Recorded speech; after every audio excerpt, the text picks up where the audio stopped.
Welcome to another episode of Summoner's War. This is your boy God doing basic information content. I'm going to cover three things really quickly, and I'm going to do them really quickly and for multiple reasons. A, because my mom's stupid and she won't stop calling me.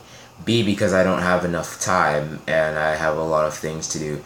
And C, because I have in fact, I actually have some work I need to get started on, so I'm going to keep it really plain and simple to you. When getting crystals, best way to earn crystals is through here. If you don't see anything here, there are plenty of free games. There are plenty of apps where you download certain apps and then you can exchange that for $10 gift cards, whatever, blah, blah, blah, blah, blah, whatever that mess is. When spending crystals, you should never, ever spend them on mana unless it's a desperate, dire need situation. Never. Never, never, never, never, never. That's like a big ass no-no. You should never spend them on mana. Especially, you should never do any of this shit. Never spend them on arena. If you're gonna spend crystals, spend them on recharges. Recharges. If you farm B5, you have 3,000 crystals. Basically divide that, that's exactly 100.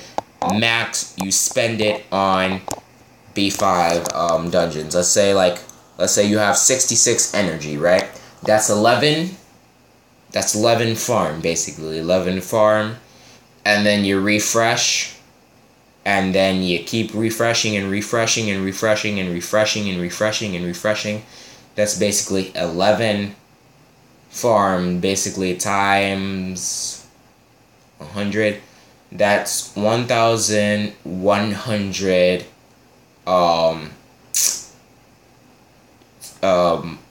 that's the number of times that you will farm that dungeon in essence, basically. And if you think about that, and that span of time and in that amount, you are bound to get a shit ton of 5-star ruins, and out of that, you are at least bound to get at least some which are percentage based. And plus you have extra ruins just lying around that you can use. So, as far as it goes, refreshes are the best things. Now me, a lot of people say, should I go with the Preemie pack? And I'm like, fuck no. I did a Preemie pack because I needed fodder. And it paid off for me in that I was able to make a shit ton of Nat 4s, which in today I've made, just today alone, I've made another 3. So, a shit ton of Nat 4s that vibe with me. So, yeah, that was pretty great on my part. So, I did that because it worked out for me. But, that should be your plan if it's to get ruins. And a lot of people are like, oh, I need a Nat 5, oh, I need a Nat 5. I'll be perfectly honest. If I pulled a Nat 5 today, I would be scrounging for ruins, and the ruins I would get would be shit. Unless, however, the game was so perfect to me and gave me nothing but at least the game gave me a fatal ruin Nat 5 and it maybe needed some blade. Then I might have some hope as far as keeping that Nat 5 alive, because I at least have some decent stats on blade and everything to keep that Nat 5 alive. But you will need ruins. And my favorite saying, much contrary to what people may say, it's not the Nat 5, it's not the Nat 5 that makes the ruins, it's the ruins that make the Nat 5. You can have a Nat 5 all day you want, but if your team is so shit, and they have such shit ruins that they can't do anything, basically, you might have a Nat 5, and the most you might be able to farm is a B4. If you're lucky, or a B5. I think B5, yeah, a B5 if you're lucky. But if you have the best ruins and the shittiest of monsters, let's say you had a Kona, like I talked about, the Konas, the Bellas, you had monsters, and you had the best of ruins, let's say 6 stars, HP, they vibe with your monsters, you might be farming a B7. It's the ruins that make the monsters. It's not the Nat 5 that makes the ruins. It's the ruins that make the Nat 5. having a Nat 5 can help. Like, certainly at my level, I'd be scrounging for ruins, but that Nat 5 would at least do me extra damage, depending on if it's a nuke or whatever type of Nat 5 it is, that I would be able to be like, okay, this is great. So, yeah, that's, fuck this level 36. So, yeah, that's basically pretty much everyone's struggle. As far as today, what did I do today? I made 4-star of my crotch rocket, which is basically the Inferno, and my Shannon, and I plan on making that a 4-star, and these two a 4-star, and that a 4-star, and that a 4-star, and that. Pretty much all those are going to be 4-stars pretty soon, because I'm doing the event, and I'm really making a lot of 4-stars without really intending to, because the event is kind of giving me these 2-stars, and I'm popping Mystic Scrolls because I'm at least getting 1 every day. So the event is helping me in the essence that it's keeping me getting those 4-stars at least. I haven't made a 5-star in a while, and I really don't intend to because I don't have food for, well, I have 2 food, so magically if I pop like some shit Nat 4, I might make another 5-star. But who wants to pop a shit Nat 4 where you can pop a Nat 5 or a shit Nat 5 or a Nat 5, an awesome one, or an awesome Nat 4. So that's where my goals are going. Basically, as far as what I talked about in the last video, attribute on bosses, I'm going to prove that to you right now. Most attribute bosses will bring their weaker shit in order to help. So let's say Giants. Giants most likely always get by wind. But if you look at it here, what did they bring? They brought a wind into play. They brought a wind monster into play. So it's kind of like, wow, they brought a wind monster into play. You know why? And the properties will go like this. Up until the boss is pretty much the boss, and few monsters in between will be actual attributes. Actual attributes. And then the others will be attribute-wise that the monsters can get nuked by. So, for instance, water gets nuked by wind. So, you will see a wind. Fire gets nuked by water. So, occasionally you'll see a water and a fire in a fire hall or floor. And then occasionally you'll see wind gets nuked by fire, and you'll see fire in a wind hall. That's how that goes out. So that's how that relationship plays out. So occasionally you'll see those type of things. So as far as attributes, you really shouldn't worry about them. You should focus on building the monsters with the best ruins that you can possible, honestly. Like, as you can see, my Chloe will take damage in here, but she won't die. She'll persevere because I kind of have Infinity on her, which is kind of irrelevant. But as you can see, she's not really taking as much damage as one might expect. So that's always a plus when it comes to monsters. You always want to bring in the best monsters that vibe. As you can see, lowered to half health, but not one-shotted. But then again, she has 10k HP, so that makes a big difference. I actually don't want to use that skill. And I didn't even have to use her immunity on that, so that was kind of useful. So I'm just saying, if you're gonna use property, the only way properties will work if you know your team's not strong enough to defeat that, but your properties are, like your attributes will be able to knock out that boss, and usually that doesn't happen all the time. So in theory, you're just gonna have to work with the best with what you've got, basically, in theory. So that's basically how that works, and I'll just quickly end this.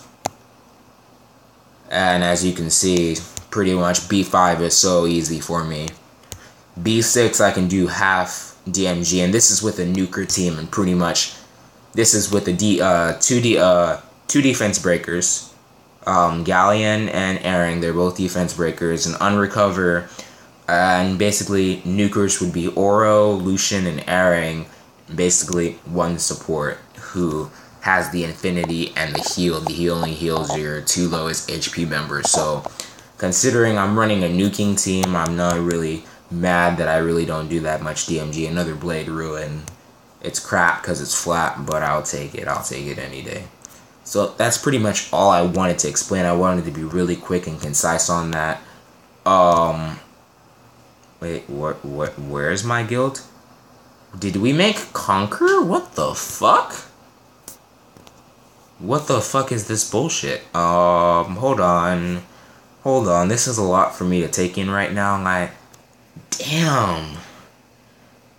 Yeah, we've really been killing it in guild this week. I've been kind of surprised too. Like, I've been expecting us to get our ass whooped this week, but we've been killing it in guild. Fucking all the level 40s motherfucking attack me. Like, I can bet that this dude attacked 3 people, and he probably nuked the shit out of me.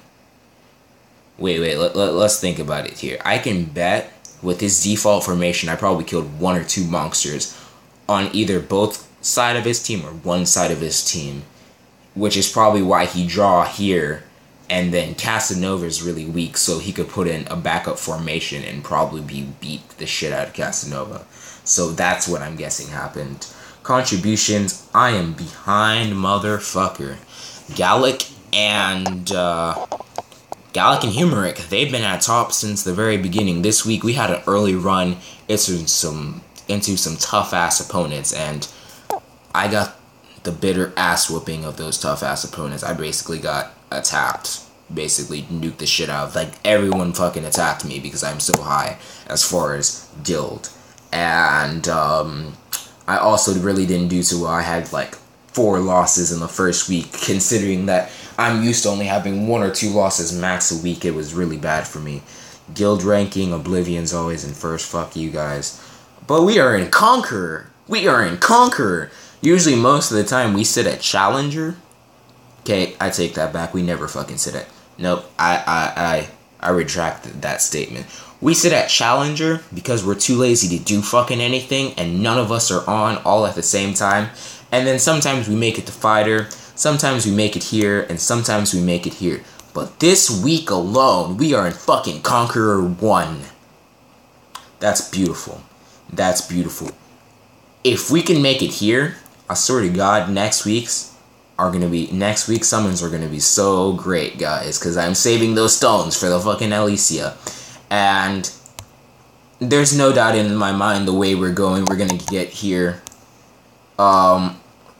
I'd love to get in the Guardian. Fuck, I'd love to be legendary too. I'd love to be legendary. Fucking 300 summoning pieces to myself, but no. Chances are is that we might hit here, which means 75 a week, because now we have level 40s joining our account. We're starting to restrict members in our account, in our guild. What did I say, account? If we get here, that's going to be pretty impressive, considering how many members we now have on the attack. It's like pretty much 39, 38, 44. I'm like probably the lowest one here.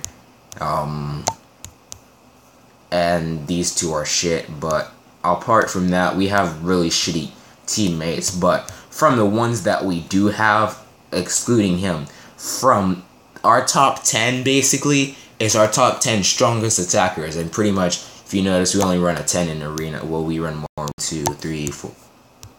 Oh shit. 1, 2, 3, 4, 5, 6, 7, 8, 9, 10. Yeah, we only run a 10 in arena. So we run a 10 of 10 in arena. So we do okay. At least one of us attacks each one, and we nuke the shit out of it. We're doing fine as far as we're concerned. Running a 10 of 10 in the arena, attacks that. If everyone attacks one, I usually go for the 2 and the 3 stars, which is like, oh god, do this and do that. And my statement is kind of like, fuck you, because I need them fucking pieces. But occasionally I'll defy even my own cycle and go against it and try to knock out the towers, because I know if I'm getting a 2 or 3, that's okay, because that's like 16 maybe 14, 20 something. But if I can get those higher pieces, I'll be fine. So really, that's kind of beautiful how we do. Every morning I wake up, 100 Guildstone pieces right there. This morning alone, I got 102, which is why I bought the Irif, and now I've already built up, and I had 2 pieces left, and now I've built up 208 today. So, yeah, our attack wins and our successes have been pretty strong. So, that is all I have for you guys today. I actually have to go handle some shit with my parents and everything, make sure they're okay. I wish you guys the best of luck. Thank you for subscribing and watching my videos, and peace out.